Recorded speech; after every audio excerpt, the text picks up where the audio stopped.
Market Musings podcast with Fairbairn and Russell.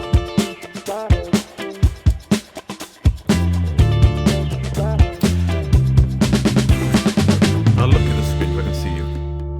Hello and welcome to the Market Musings podcast, where today we're welcoming back Alexander Stahel from Bruggraben. Now, welcome back, Alexander. We spoke back before the summer, I think, didn't we? We were talking really broadly about commodities and what was going on. And you were telling me how you'd liquidated a few positions and were preparing for a disorderly market for a little while. But then the once-in-a-lifetime opportunity, one of the greatest moments to be alive, I recall that quote, and an investment required of 6 United States of Americas if we're going to go down the green shift. And I remember those quotes, and I always bring them up when I interview people in this space.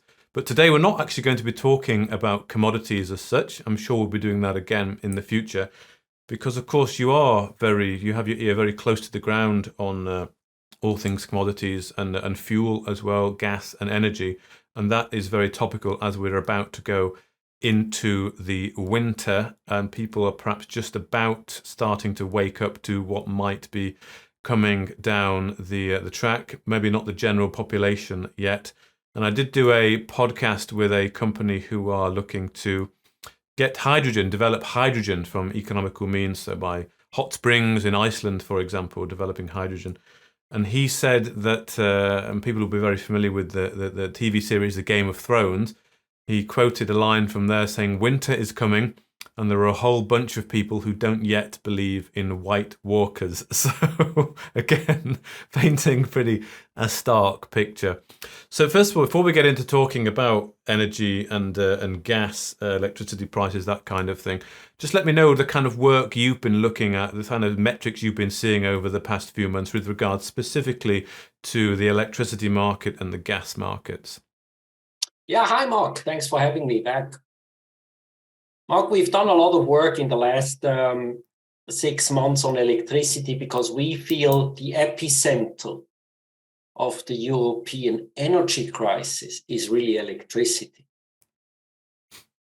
Yes, Europe has a gas crisis because of the Russian-Ukrainian war and our sanctions, and in return, call it the economic war by Russia on Europe. And that is something we can look at where we stand there and what it all means. But in reality, we probably have more so an electricity crisis than we have a gas crisis. And the reason I say that is because I think electricity is more important than gas. And hopefully we can talk about a little bit about that today. So electricity is more important than gas. Why would you say that then? Is that because more industry, more people use electricity than gas? I mean, gas will be used to people to cook with, obviously, people to heat their homes with, if you're on gas, but also gas is used for electricity generation, isn't it, as well? So how come you think that the problem is more on the electricity side than the gas side? Because a lot of what I'm hearing at the moment, I'm in the Netherlands, is the fear of the gas rather than the electricity. Yet. And I think this will change in the coming weeks and months. Okay. Why do I say I think it's more important to understand? Because I hope that when we do that, people prepare a bit and we can talk about that. Yeah, that's important. And if you are mentally prepared, I think that you achieved a lot rather than being unprepared for what may come. Yeah. And two, if we remember, from the classrooms that we all visited at some point in life, there was this Maslow pyramid that discusses the importance about human life and what matters more and less for a human being. And if we try and do a commodity Maslow pyramid, I would put electricity at the very bottom of it, so the most important. I would say electricity in modern life is like air. If it's not there, you quickly panic. Mm-hmm. So then I would go and say natural gas is probably the second most important commodity of them all, because natural gas, as you rightly say, goes into the electrification, into the grid, producing electricity, but only partly. So the grid has many other assets that produce electricity. Natural gas also goes as feedstock into the making of fertilizers, which obviously then are used to make the food that feeds nearly 8 billion people on the planet. And then a natural gas is also used to heat our homes and to have the gas available when we need it to make food, and so on and so forth. And then I would go one layer above and would talk about oil, which is about transportation, modern way of transporting everything, ourselves and all the goods we need daily. And then, but also about products that we touch and use daily that are made out of oil products. And then probably I would go about metals and would look at, either aluminium, iron ore, or copper, and would put them somewhere equally important, copper being the conductor of everything that made possible what we are doing right now. Together an interview, and so on and so forth. And then there are lots of other commodities, and some of them may matter in a specific moment extremely. But if you think about a life without electricity, it very quickly becomes very complicated. Like, how do you get your money at the ATM? How do you cook? Well, in Switzerland, I couldn't here. Because we use electricity to cook. How do you get security when there is no light at night? How do you charge your mobile phone and communicate with your loved ones? And so you can go on and on and on, and you quickly understand, wow, everything is about electricity really first, because you cannot even refill your car. Even if you had all the oil in the world and all the diesel in the station there in the world, but you couldn't get it out because that needs electricity to pump it from the station into your tank. So I think electricity is incredibly important. It's the most important invention that we only know for about 120 years. And yes, there are emerging markets that have very little of it, and their life is therefore different. But when you have it, it's very hard to go back to a life without it. Yeah. Certainly if it comes from 1 minute to the next. Yeah. And I think this is an important topic to understand and to prepare. Yeah, but are you saying that when you talk about the crisis, are you saying that we're talking about blackouts here, potentially not having electricity, or will it just become extremely expensive and almost unaffordable for a lot of people? It's going to be mostly the second. Yeah. And it's going to also be about shortages, because the operators, when they lack electricity, because we have a generation problem too, they will try and curtail peaks, and they will try to do that in what I call an orderly manner. Mm-hmm. But the more we will talk on this show here about electricity, the more hopefully your audience will learn that this is not a given, that they can keep it orderly. And that the modern day grid of the European Union, which connects from Morocco, the country your wife is from, to all the way to Turkey and up to Denmark, and so 520 million households that are connected in a synchronous way, and those minute by minute matching consumption and generation is really a high-tech modern miracle, and is possible but can fail. And the more you throw at it, the higher the likelihood it will fail at some point. And I would say for the energy policies also on electricity have made it very likely that we are going to experience a form of shortages, high prices, and potentially, yes, blackouts. And blackouts can be smaller and bigger. So a blackout usually is a failure of the system where suddenly electricity is not available by the next minute, as we would be here, and everything goes blank. And the operators couldn't prevent it from happening, and then you have damages that you need to repair, and then that's usually over-regional, and therefore it becomes harder to fix.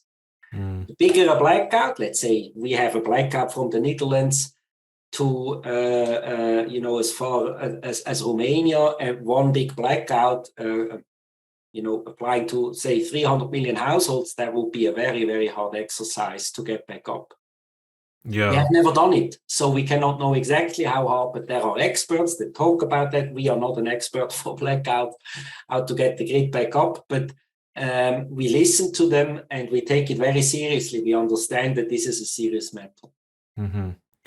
Yeah, well, my wife is actually, she's Russian, not Moroccan, but we won't talk about the Russians either. We might touch on them in a bit, I don't know.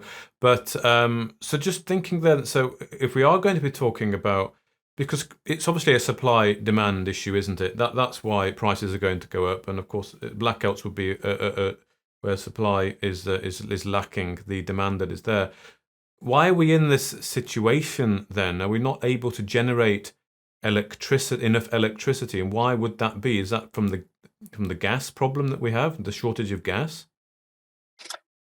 Yes. So interestingly enough, it's not that. I mean, we did the work originally on electricity a while back because we wanted to understand exactly, not roughly, how much gas we could save on the grid. Mm-hmm. The European grid at the moment, let me look it up so I say precisely and roughly, the European grid at the moment has an installed base for which it uses gas as feedstock of 17%. And the rest are other assets, such as nuclear, coal, including lignite, and then we have biomass, waste, and then we obviously have other renewable forms, and we obviously have run-of rivers, the hydro parts, water reservoirs, and we have wind, offshore and onshore, and solar. And all these assets combined make the grid and produce. Now, you asked, so are we not able to produce enough? And the answer is, yeah, that's exactly what we are at the moment. We are not able to produce enough. And now you say, but why is that? I mean, isn't that so important? And it is. But Mark, we had two developments that were ongoing behind the scenes now for roughly 20 years in some countries, for 10 years in some countries, for even longer than that, than 20 years. And I would put my finger on two things. Number one, an anti-nuclear lobby that grew and grew and thinks nuclear is a high-risk technology that we don't want. Mm-hmm. And on behalf of all of us, that's a minority, but on behalf of all of us, they became a voice as if it's the majority. The anti-nuclear movement grew very strong in Germany and managed within the political games that are played in the parties to actually get rid of nuclear. And by year end, Germany will have gotten rid of 30% of its generation capacity. Germany is the largest grid in Europe because they shut in nuclear. Mm-hmm. And we can talk about the details there, but for your audience, by the end of the year, it's game over. And then maybe there is a bit of grid reserve. It's noise. They want to get rid of it. Then we look at the second largest grid of Europe, that's France. And they are the champions of nuclear. And they have 60 gigawatt installed, and they can produce a lot of nuclear electricity. But they somehow lost the touch and don't know how to maintain their nuclear fleet in a way that it has the output it deserves to have. Okay. For this year, we are at a level where they probably have less than 60% capacity utilization, where they should have, on average, 85, maybe even 90. The Germans run their nukes at 94. So the good ones we turn off, and the bad ones in France we still have, and they don't, somehow EDF, the operator, doesn't know how to run them. And then you go to other countries, and in some cases, you have a combination of these problems where they turn them off in the Netherlands, or in Italy, they turned them off in the 90s and never replaced them and so on. So one problem, nuclear, where we become weaker and weaker, either in production, where we have it, or in terms of capacity, where we turn it off. And then the second problem we have is what I call climate laws and the climate agenda, where in 30 years' time, we'd like to be net zero. We don't like to have emissions anymore, certainly not for the grid, but for everything else too. However, the technology to replace that is not there yet, and yet we turn off assets that we used to produce electricity with, like coal, like oil-fired power plants, and they get turned off while the alternatives that are supposed to replace them are not yet in place, or if they are in place, they don't do what they are supposed to do to become what I call an equal replacement. So this is something that's gone on for a long time. This is not just because of what's happened recently. This is a failure of policy making, where the German Energiewende goes on. The Energiewende is this, away from fossil fuel-based or nuclear towards more or less two options, solar and wind, and you're allowed to have a bit of gas-fired power plants to support the intermittent sources. But that's the Energiewende in a short knot. And that's 20 years ongoing. So we're in year 20 of it. So there is nothing new there. And then many other countries, like the Dutch, like the UK, like Italy, like Switzerland, they are on the same path, a bit more, a bit less, a bit more clear, a bit louder, a bit less loud. But they're all doing or going in that direction, while either the technology for the green shift or the assets or a combination of the two, transportation of it is not in place. You see, the grid was never about assets only. The grid was always about assets, the location of assets, and the timing of the production of assets. So a grid is a minute-by-minute matching load, which is the consumption, with generation, minute by minute. And then it's about the location in the sense that we cannot just transport electricity from A to Z without A, losing energy, and B, just without having the capacity and in place. And if you start to produce a lot of wind offshore in Germany, in Bremen, you somehow have to bring it to where the consumption is of it, right? And then you have to bring it to Bavaria. And so are the transmission lines in place, yes or no? And the answer is no. So it's about the three, and when you have a green shift strategy, you have to work on the three. You cannot just say, let's switch the assets and neglect the other two. Yeah. So the timing of it and the location of it, and the timing obviously for renewable assets is uncertain. It's weather dependent. Is the sun shining?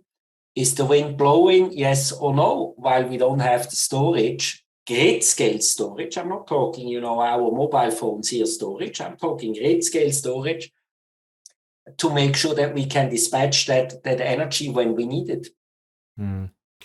So this is, the whole nuclear argument is, from the anti-nuclear people, I really hope gets put to bed once and for all, because it is a green way of producing energy. You cannot get a better bang for your buck, really, from producing energy from nuclear power. And was it only the other week that one was closed in Belgium, I think? They need energy, but it's closed because of policy that was set in stone years before. The UK, I remember when I was at school, we would talk about geography in our geography class, about renewable energy, but we had to fill the gap with nuclear. My teacher kept banging on about that, saying the UK needs nuclear power. That was 20 years ago, and we still haven't brought really anything better on that. Now, of course, the UK government are now saying that they will, go down the nuclear route, that they will now start fracking again to get gas because they need to, because they've realised what is going on. But I mean, this situation with Russia, then of course the Nord Stream pipeline, which particularly I think Germany and the Netherlands were quite reliant on. That isn't then the cause. Then you're not saying that's the cause of these skyrocketing energy prices, but it's yes, it is. It's exaggerating it. We have to differentiate between the pricing effect of it, and we have to differentiate between the availability. We don't have. We could save their gas and then make the electricity grid even more strained from the current situation. But we can use the same amount of gas for the grid because after all, we have some gas. We have less than we used to have, but we can still use it for grid purposes, which is important. And for instance, the Netherlands wouldn't have a choice because the Netherlands grid is really a gas-fired grid. Okay. I can give you the number in case you have some Dutch audience that are listening to you, and it's very important that each and every. I do have some Dutch friends who might watch, as well as some Dutch audience people. Yeah. Yeah. So the Dutch grid relies 50% when it comes to installed capacity on natural gas. Okay. Fire plants. Which is, by the way, and then 13% coal, and then some others. But and solar and wind is growing, but it's in terms of what they can help, it's still quite a small part. About 30%. That's amazing. So 50% of the energy is derived from burning natural electricity. Of the electricity, yeah. That surprises me when you see the amount of wind. It surprises me. It surprises me when you think about the fact that they are not opening up the power they have in the Groningen field. In the Groningen field, the Groningen field has the potential to add 20 or 25 BCMs to their supplies instead of relying on expensive LNG.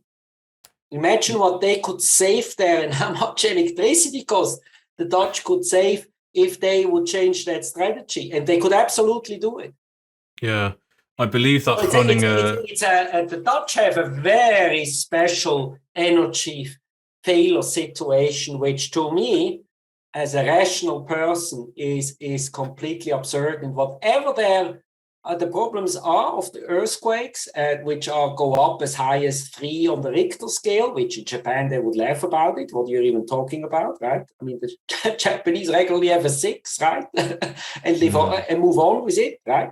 And so the Dutch have a 3 in one village because of a field that is kind of the lifeline of the country, and somehow the government and the people cannot find a formula to happily live with that field.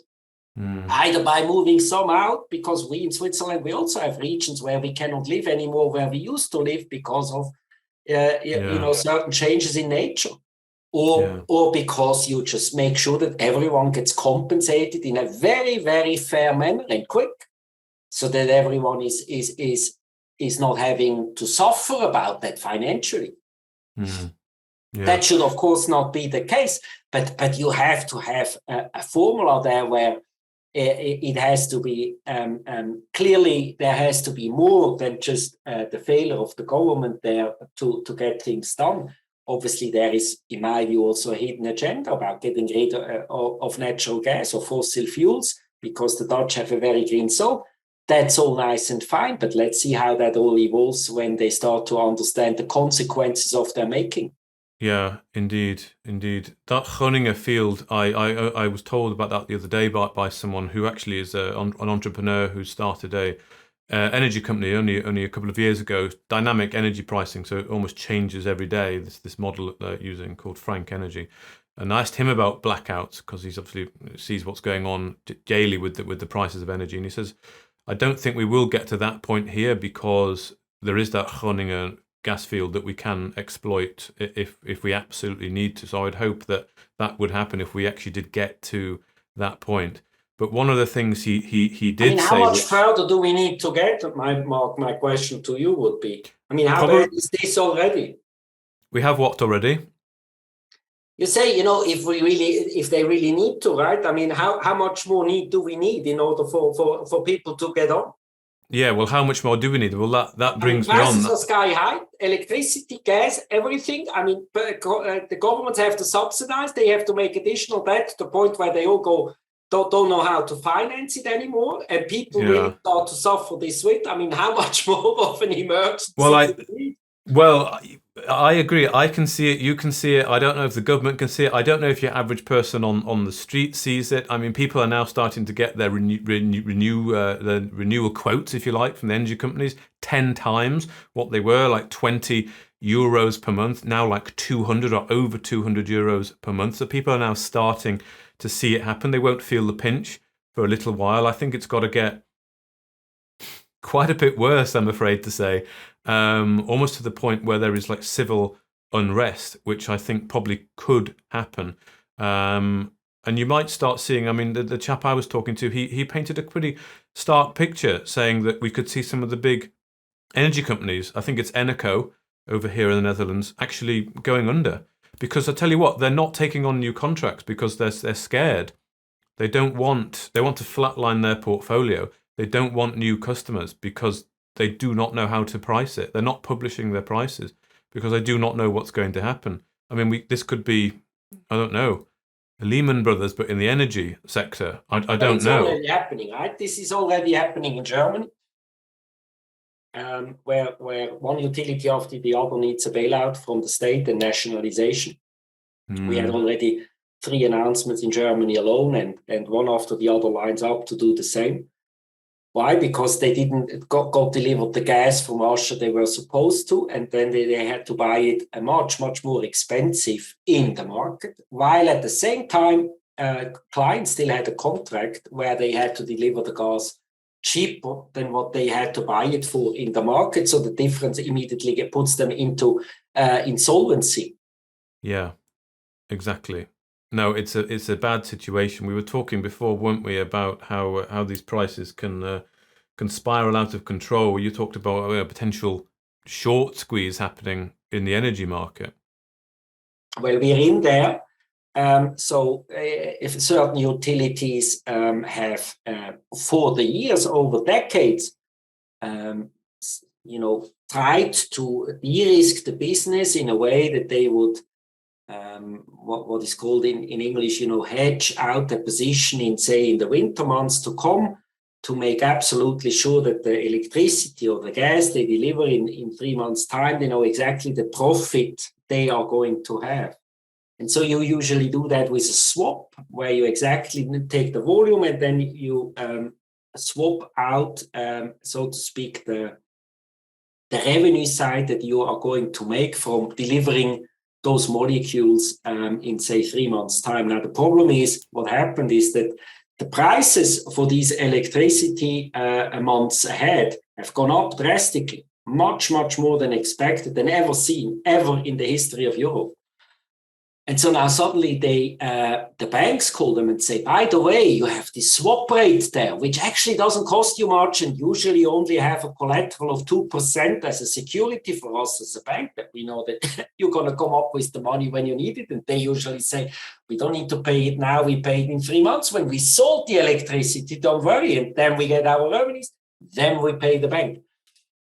Now the bank suddenly says, by the way, your collateral requirement goes up a little bit because it's still the volume, but the price has shot up 12 times. So the overall is now much more, and it's still 5% of that overall much more. So can you please send us another 1 billion or 2? Only collateral, don't worry, you're going to make it back in month. And now the governments come and say, by the way, we want to tax you on this, what we call super windfall that you are currently making, that you shouldn't make because consumers don't even know how to pay it, and so on and so forth. And so they're all sitting there and saying, oh, what do we do now? Let's buy back that swap. And so now they chase the price higher because they have to buy back their own contracts that was originally only there to hedge out the boring position and to make sure you know exactly the profit you're going to have. And now, by now, it has become nothing but a problem. You don't have the collateral. You're illiquid to send the bank additional collateral. So they call the state and say, by the way, we need liquidity in order to provide it to the bank. Then these guys call the bank and say, can you not stop this silliness with the collateral you need? And bank says, sorry, we're a private enterprise. We have to make, we are responsible versus our own shareholders. We have to make sure these guys come up with the money and we don't go bankrupt. And so it goes from one to the next, and no one knows the solutions for the problems anymore. And the prices in the meantime, when they buy them back, goes higher. And so the problem becomes bigger. Yeah, you have this crazy spiral, and like slowly but surely, destruction sort of goes all around the world before you know it. It is interesting that we have this windfall tax, certainly in Europe, don't we? Taxing the profits of energy companies, when at the same time the energy companies are really scared about how they are going to stay liquid. So the next year, right? And they need probably help. And they're not going to get it because the governments have no choice. So they'll get a windfall tax, and then they'll get bailed out. Yes, and I think the key you said before is that the consumer's only going to see what it all means in some months' time. Yeah. The UK consumer, the European consumer, it all is yet to arrive at the household level. Yes. And some of it has arrived, but in actually quite small increments. Wait until this 10 times, 12 times, 15 times factor really comes in, where households simply cannot pay the bill. And then what? And that's why I said we are, because this is our job to know these things, we already know the crisis couldn't become bigger. This is an existential crisis, perhaps even for the euro. You know, the combination of the gas crisis plus the electricity crisis, which is, as I said, like air, it's going to hurt every single consumer out there, and certainly the industry. It's going to cause unemployment, sadly. So we don't have good news here to come. No. And it needs politicians to really stop what I call the brinkmanship, where someone says, by the way, we don't really like this Groningen gas field, as if we have choices here. We don't have them.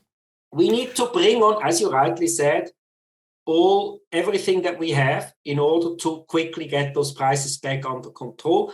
And yet we have in the electricity market those fundamental movements on climate laws, which makes utilities behave differently, because they should get rid of natural gas, they should get rid of coal assets that provide electricity. And at the same time, we have the nuclear, call it crisis of confidence, where we perceive it somehow after years of media coverage as being a high-risk technology, as if we don't want it anymore, when we don't have a choice because we don't know how to replace the energy density that nuclear gives. We just don't know.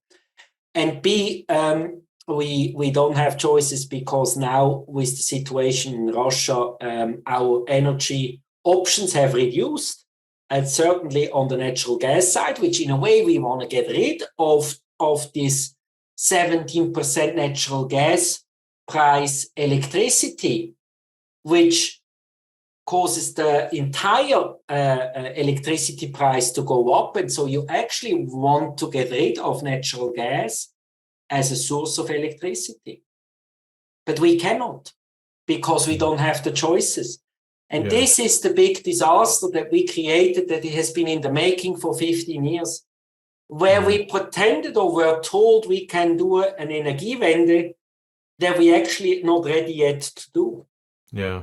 No, it's a crisis in the long time in the making. We've talked a lot there about sort of Central Europe. I do want to talk a little bit about the UK, but also what's the difference, would you say, in sort of Northern Europe, sort of Scandinavia? The energy prices there, just looking at the spot, are considerably lower than sort of Western Europe. So before we talk about the UK, what would you make of that? Yeah, look, the Scandinavians, let's talk about Scandinavia, Sweden, Norway, and Finland. They have, and then we should include there the Baltics too. they have a different situation now. The three smaller Baltic ones, they are net importers of electricity, but Sweden and Norway in particular can help. Finland is still a net importer, but has now reduced that with one new nuclear plant, one of only three in Europe that is currently starting up, one in Finland, two in Slovakia. We just wrote a tweet today about one of them in Slovakia, where there is for another moment to speak about. In Sweden and Norway are net exporters of electricity. Why? Because they have those wonderful water reservoirs and run of rivers, like Switzerland. So they have the relief, so to speak. We have it in Switzerland from the Alps, and they have it from their own fjords. And the way the geography there is, that they have incredibly powerful water resources that they can use for electricity purposes, and they do so very successfully for decades. And that means Norway in particular is a net exporter of electricity. Now, sadly, and as always, Murphy's Law, when things go wrong, everything goes wrong at the same time. This year in particular, Norway also suffered or is about to suffer from low water levels in 2 of its 5 regions that have those water reservoirs. And therefore, the minister of Norway the other day actually said, was about 6 or 7 weeks ago, where he said he's not sure he can provide the same exports, mainly to the continent of Europe, this time around in the winter, because their water levels are too low, so therefore they have less power stored in those water levels. We'll see how it pans out. Sweden is unchanged from last year. So yes, the house is in order, and yes, it can provide exports, but it's obviously on the European scale not going to change the needle. Yeah. And so that's the Scandinavian situation. The Scandinavians have their own grid. So the European grid is one, the UK and Ireland grid is one, and then we have the Scandinavian grid, which, by the way, all of them are connected to each other in all sorts of ways. But when I say they have their own grid, it means the synchronized aspect of it. So the minute by minute being synchronized also means there is your blackout risk. So if something goes wrong in Germany, it might as well go in the same minute wrong in Switzerland or in Spain. Okay. Right? So that's important for your audience to understand. Whatever goes wrong in Scandinavia can never have an effect on our grid, or the other way around. Whatever goes wrong here will never affect the electricity situation in Scandinavia or Norway when there is an accident, right? When there is a blackout situation where by 1 minute, from 1 minute to the next, the operators failed to solve the problem they had to solve when it comes to matching load and consumption. Okay. Sorry, consumption and generation. So that's the Scandinavian situation, and let's hope it cannot improve in Norway, but let's hope it stays stable. Yeah, okay. And it doesn't get worse. So we at least have some exports that we can count off from the Scandis. Yes. And I think we do, because the Finns have now, after 17 years of working on it, finally a new nuclear plant that they're going to start up. So they become less of a net importer, and hopefully that will free up some capacity that was sent from Sweden to Finland that now can come our way. So that's the good news there. And then we can talk about the UK if you want for a moment. Yeah, the UK. I didn't know about the different grids there. That's very interesting. You say Europe, Scandinavia, and the UK and Ireland there on different grids. So yeah, let's talk about the UK. The government seemed to be a little bit slightly more ahead, maybe than Europe, because it's now left the European Union. It can maybe move quicker with the legislation. They have announced an energy price cap.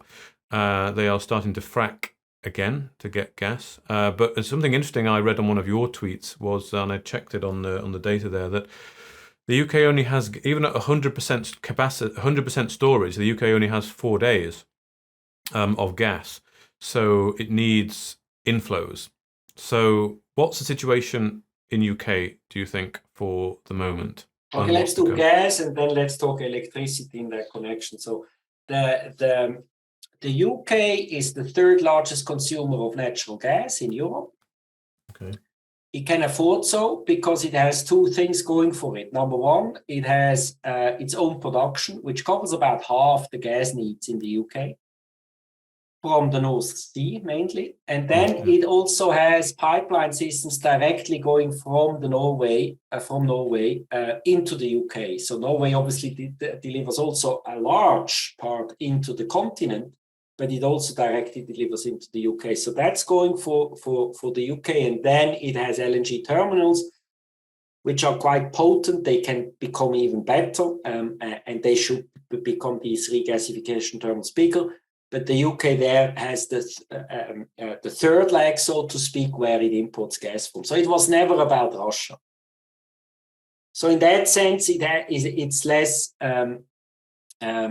affected by the lack of Russian gas. Having said that, the UK also needed at times imports and exports, from Norway, of course, and then also from the continent at times in extreme weather situations, mainly in the winter. They're all connected again. They're all talking to each other. They're all exchanging, which is fine. It's make it one big market that usually leads to certain efficiency. But it also means the UK has high prices. And it anyway is going to have high prices because the UK LNG that goes into the UK and is often, by the way, exported then into the continent for storage purposes or just for consumption purposes. But that same LNG obviously competes with the continental need for LNG, and therefore those prices are always very similar. So UK prices and European continent prices, which we measure in tidal transfer facility, the thing in the Netherlands, ETF, and the NBP price for the UK, they are more or less the same, except that there are two prices and at times they have slight differences. Okay. That's the UK situation. And of that now, let's talk about the grid of the UK. Your second question, the UK has a gas grid. That's not good. Because, again, if the UK wouldn't have any gas in its grid, so no gas-fired plant to produce out of gas electricity, it wouldn't be affected what is happening at the moment for expensive gas prices at the electricity side. So the electricity bill that comes to UK homeowners would at least not be affected. But because it has such a large percentage of gas in it, in fact, 42% of the UK grid is gas-fired. 42%, okay. It's a very high number in a European context. It's the second highest after the Netherlands. After the Netherlands, yeah. So those two are really the two bad ones. And Italy is also bad. And it's about the same in between the two. And so those 42%, you cannot get rid of. You cannot just say, let's bring on all the other assets we have. We're going to have enough electricity generation capacity. Let's get the gas out of the grid so the prices come down in the grid. Not possible, sadly, because it's such a large percentage. If it would be 5, you could make it. If it's 42, there is no way for you to make it. And therefore, the price of gas will always also determine the price of electricity in the UK. Now you have nuclear, but you're not doing a good job there. You're about as clumsy as the French when it comes to running them. And that has a lot to do that the EDF is running some of them for you in the UK. And that's a mistake, at least from, while EDF is so, can I say useless in operating them. And so you need to fix that too. And I would like to see the UK obviously scale up its nuclear capacities for the good of everyone in the UK. And the Ireland grid is as you would expect, quite dependent on the UK to import quite a bit of electricity. I think 20% of what they use is imported from the UK, or even a bit more than that now that I look at it. Okay. And Ireland is mainly a coal grid and again a natural gas grid, 46%, and then some crude oil even. you still use there. So Wow. it's quite old-fashioned and not a nice grid, not talking about energy policy there in Ireland. Maybe someone wants to look at this in more detail and say what's going on, guys. Yeah, probably. So if you're a net importer today, and if you use all the wrong, I have nothing against coal and gas-fired plants in general from a long-term perspective, but you probably then have challenges ahead to decarbonize it in a certain way, although I think decarbonization needs to slow down to accommodate the people. The people today are more important than the climate in 30 years, right? We have to make sure we get through this patch. But the point is, why is there no nuclear? Why is there not enough capacity of other things? And it's just there is a lot that needs to change when it comes to grids. Yeah. Okay. Well, we'll finish off talking about. In short, the UK is very vulnerable too. The UK is very vulnerable. Yeah, indeed. Well, I don't want to talk about the United States, but in terms of how they're going to cope, but in terms of their ability to deliver LNG, I think were they in a quite strong position? I think I read that the United States can be ready to supply certainly the UK and maybe a bit of Europe with LNG. Are you getting any read on perhaps imports of LNG coming from the United States into Europe? Yeah, I mean, we have these numbers obviously to the penny, but so where does Europe get? First of all, how much LNG did we import in 2021? We had in 2021 we had a 480 BCM billion cubic meter gas market in Europe, and that's Europe, OECD Europe, so including Switzerland or Norway or all these countries. The UK, you're not part of the EU these days, and we imported in 2021 106 BCMs of LNG for the year. From the United States? No, just in generally LNG. Let me get to it in a moment. And then of that, about half came from the US. Okay. Now this year, in 2022, we're going to get that number up to 160 BCMs, because we obviously replaced some of the gas that Russia doesn't deliver anymore. Russia, by the way, delivered 130 BCMs in 2021, ex-LNG. It also delivered some LNG. And now that number is as low as 46 for the moment, year to date. Okay. And falling every year, because now Nord Stream 1 is off too. And that has still functioned until July, and now it's not anymore. Which means and here is, I think, the interesting angle that I'd like to answer within your question, which means we need more LNG, even more LNG imports next year. We assume we need about 200 BCMs of LNG imports next year. Right. To balance the market, even though we are saving 12%, let's say we keep savings at 15% for all of Europe, not just certain parts will have to save more, certain parts will have to save less. Let's leave that complexity aside for the moment. So if we save 15% and we like to balance the market, we need 200 BCMs of natural gas in 2023. And now is the question where it comes from. And often people already are skeptical and say we cannot even regas that. So we cannot import it, right? You need a regasification terminal, which is nothing else but an import terminal where you do the liquefied, cooled down gas. You bring it back up to the form where we use it in our daily households.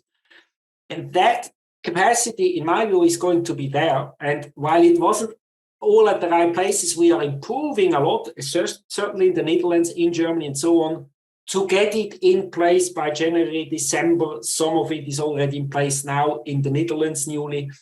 So there is kind of a war kind effort going on where we try and improve our import capacities. But here comes the big problem mark. Where will it come from in the market? And there your audience needs to know that LNG is usually a long-term business where clients from Korea, South Korea or Japan or Asia sign up for a long-term contract with the Americas or with Qatar. And then they have their contract and they have their gas on a long-term basis, by the way, on much lower prices than Europe pays. And Europe wasn't going to do that. Why? Because again, we decarbonize. We don't want natural gas. That was a big mistake. And it was a hasty mistake again, a hasty decision while the new is not there, the old is not supposed to come anymore. Big mistake, policy mistake. So now we have to look and find contracts that are available for us to buy in the market. And you can. How does it work? By having the highest price, where the contract is what we have a destination fee. And most US, or all of US contracts that come out of the US actually have destination freedom. So a Korean buyer can say, you know what, for that price, I'm happy to sell my cargo that I bought at 10 at 50 to Europe. And I make a big profit in between. And so I have a bit less natural gas, I'll find it elsewhere. And so that's what happened in 2022, and 21 already, in a rather efficient way. Everyone made a good deal out of Europe, and they were happy to give us some of the gas. Now, here is the complexity. Now we get to the level going from 160 BCMs to 200, where it's very hard to explain where we get the 40 BCMs from in the open market. Because the US is maxed out for the moment. Yes, they will not be in 4 or 5 years, but for now they are maxed out. So we know all the contracts there, we know who can ship us gas there. And yes, some of that will change hands. But we need more than that. Where does it come from? The Russians already deliver what they deliver, right? Russia still delivers LNG into Europe. Then there are the Qataris. The Qataris don't have destination freedom in their contract. Okay. Now, the Indians don't have destination freedom in their contract. However, they, and it's not the Indians providing natural gas, but it's the Indians having a contract with someone like Russia providing natural gas to them. What they have is often a breakup fee, so we can free up some of that where people say, look, I look at this mathematically. If I break up this contract and deliver the cargo from someplace in Russia to India, instead to India to Europe, I make a nice business out of it despite paying a breakup fee. And some of that happened too. But it's still very little. So now the Qataris that are the other big exporters other than the US, they are at the same level, they are the same size. The problem there is the owner of the contract, say South Korea, Japan, Singapore, Malaysia, China, they cannot make a business out of it, giving that gas to Europe instead of using it for their own purposes. And so they will not. The only way they could allow Europe to contract more gas is by giving it back to the Qataris. But I would ask you, Mark, why would they do that when they can buy natural gas on the cheap and they need it? They don't hand it back to the Qataris. And the Qataris then would get the benefit of the higher price delivering it into Europe. And so this is where we are getting very careful about being as optimistic as we were last year, where many people told us, the Europe is now not going to get enough gas. And I said, no, guys, you're wrong. I sent, by the way, a lot of tweets how we can do that and so on, and looked into the details, and many people were just too shallow about it. But now I'm getting more skeptical because these additional 40 BCMs that we need to replace what we don't receive now in Nord Stream 1 on top of all the rest that we don't receive from Russia is going to be very hard to recontract. Okay. And that could mean we have to save another 5 to 10%, Mark. And if that is the case, then this really gets awkward. Okay. So I think people want to prepare that this is not about this winter. It's actually about going to be the next and the next one. So the next 3 winters is where we have to reinvent a lot of things here. The next 3 winters. Isn't even more scandalous when I say all that we are fighting nuclear in Europe in sentimental ways, where we say it's high risk and when we have proven over 5 decades now how we can absolutely run that technology and provide the much needed energy to households we need. And at the same time, a small group of people, the Greens in Germany, have somehow blocked that agenda and make us do things that literally means hundreds of people will go bankrupt for no good reason. Yeah. Thousands, hundreds of thousands will. Bakeries, how can they survive this? No, they can't. Someone was telling me the other day that the energy bill of the bakery went from, I don't know, it went to about 100,000 per month effectively. That's what they can't. That's impossible to sustain. I think it was maybe under 10, something like that, and 10 times. It's not possible. Some people have the ability from a product that is so important that they can pass on some of the price. But you and I not gonna pay 20 euros for a piece of bread just because we want that piece of bread. We're not gonna. No, it's not. Well, that's next. It's not. This is. I started this podcast saying winter is coming, and a whole bunch of people don't yet believe in White Walkers. But now I'm starting to think that the White Walkers will come again and get more the next year and the year after. Both the electricity crisis, so the EDF problems, the nuclear problems, and call it the green shift requirement for decarbonization, cannot be managed or cannot be accommodated by the green technology available today. So the electricity price crisis is here to stay until we have a nuclear renaissance. And the gas crisis is also here to stay. Okay. And this is not, we're not talking... to stay for 3 to 4 years. I think the gas crisis we have under control in 2026, maybe 2025, because really everyone knows it's a big problem and works hard on it. But the electricity crisis at the moment, in my view, there is a zero shift in mindset at the policy level, policy maker level, at the politician level, or at voter level, where they say, hold on, what's going on here? So there is a big discovery process yet to come, where politicians, of course, use the moment and blame Putin when electricity prices are high. Yeah. Now it's all Putin, right? Yeah. When Putin is 30% of it, now he's 100%, because now that's 100%. Very convenient, isn't it? It's very convenient. Yes, of course, it's very convenient. Yeah. So we're going to have an energy crisis for a number of years. And this is not to do with the spot price, which of course has come down off the peak. But we're still going to have a crisis because of the short squeezes, right? They come out. So some of the insane levels of 2,000 euro in peak loads out on the French curve, and so some of that comes down. That was completely homemade and can be addressed by either banks or by policymakers or by just clever crisis management. Let's get on with it. We can solve these problems. But the lack of generation capacity from reducing options months after months now for years is here to stay, and means electricity prices will in fact stay much too high. So when they were 50 euro per megawatt hour in 2020, I think the new normal is 200 euro, 250 euro, and that is impossible for many industries to keep unit cost competitive, and it will be impossible or prove impossible for certain households to pay. Yeah. There are two other things I want to discuss. I know we've probably been talking an hour now, but there are two more things I just want to discuss with you. First of all, it's how can people prepare for this and protect themselves to what's to come?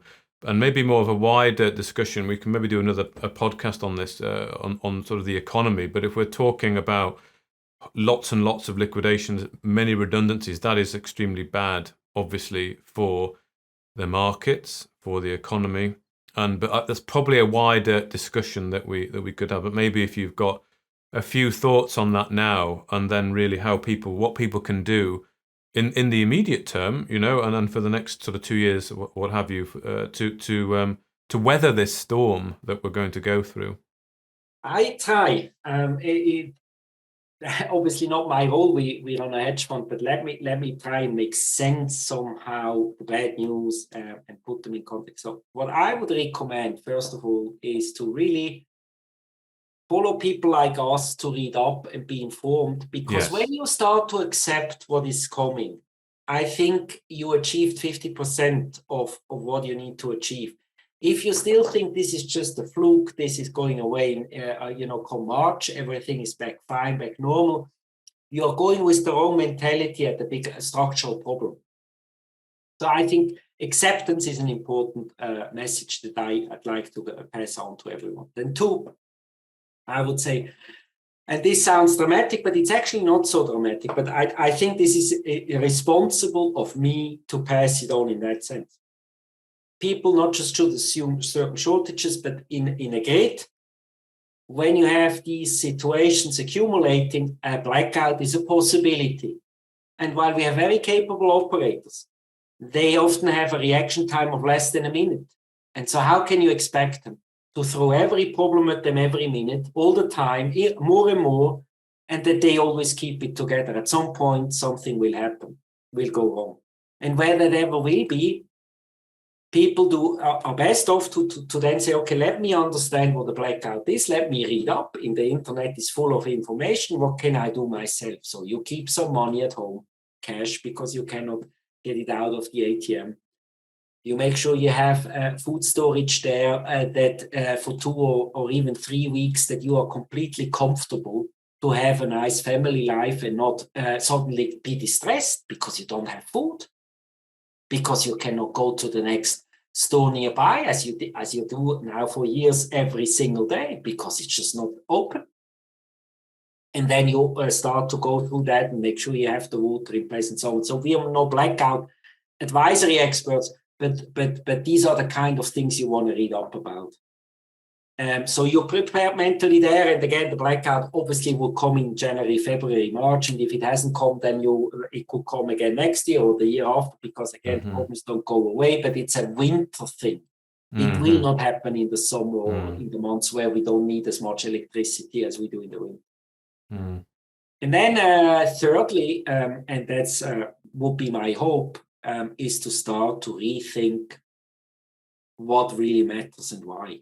And when we are in this situation where we can clearly put our fingers on it and say so much of it is homemade, we have to start to think about the politicians and what they have told us and why. And then to go about these things more critically and say, no, enough is enough.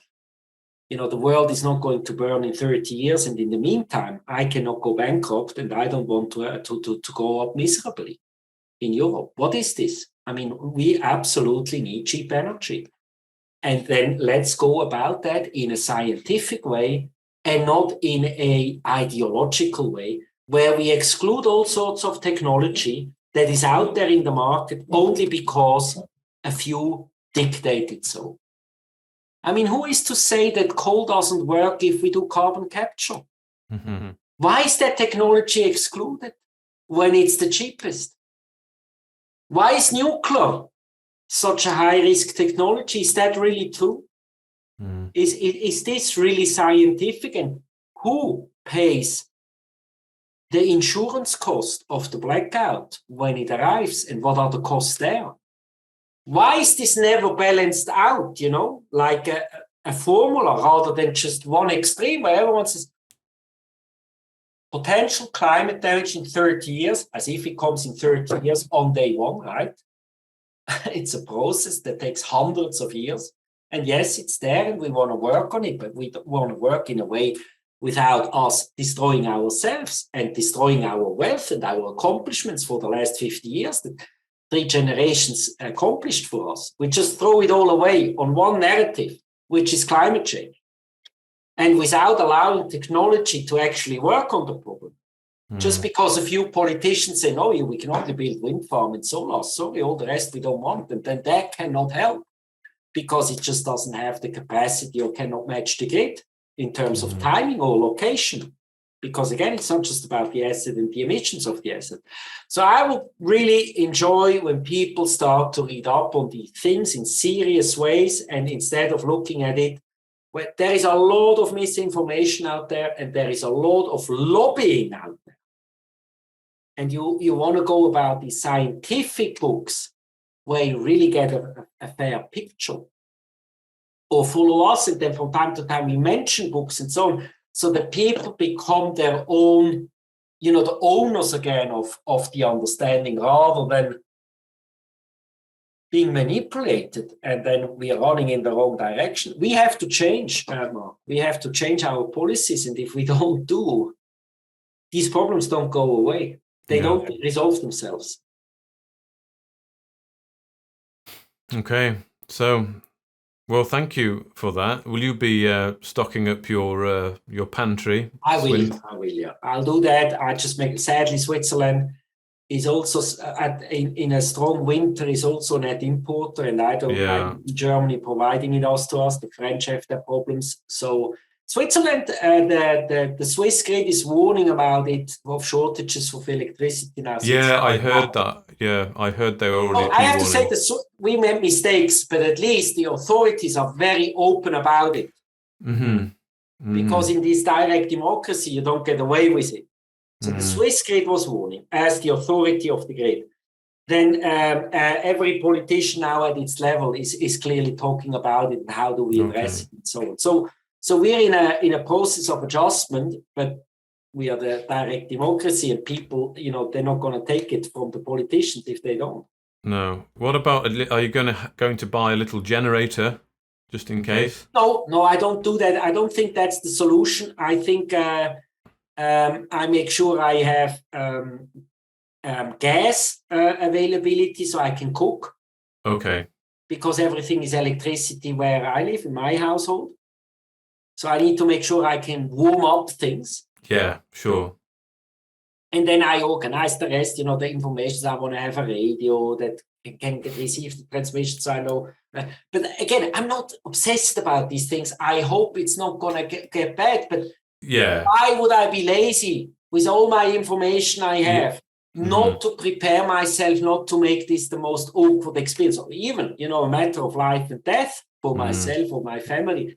I'm not going to do that. So I think some prevention is just you also bring a ski suit to your skiing vacation. You just don't go with your bath suit and say, by the way, no one told me it's going to be minus 20 degrees. Yeah. Yeah, well, let's hope it doesn't get to that stage. But I think it's very important what you say about informing yourself. Forewarned is forearmed is a phrase that you go in the mental process and you can decide for yourself. And some will take it more seriously, some will take it less seriously, some will forget about two days later about it. But it's a starting point, and probably the most important. Rather than saying, no, there is nothing wrong here, and we're always going to have the electricity as we had for the last 50 months. Now, that I can guarantee you that this is not going to be the case. Yeah. We're all going to go through curtailments. It doesn't matter where in Europe. Well, I should say, except Norway and Sweden and Finland, what I mentioned before. I think they're going to be fine. The UK, I'm not so sure it's fine. Ireland is not fine, but the Scandis are. The Scandis are okay, or maybe we can all go and go. Maybe we have to move there, right? Maybe we have to move there. Yeah. Listen, Alexander, thank you so much for your time. I mean, there's a heck of a lot of information there that you've distilled very well for us. I hope everyone has found it as interesting as I have. A lot of new insights that I had no idea about, and you are really the man with the ear to the ground on this. So thank you really so much for your time. I think we will leave a discussion perhaps on the wider economy and what's happening, and of course with commodities as well, because there will be an opportunity at some point, as we said before, that once in a lifetime opportunity. But we'll have to leave that for another podcast. But for now, thank you very much, Alexander Stahel there from Brugg. Thank you so much for having me on. Very kind of you.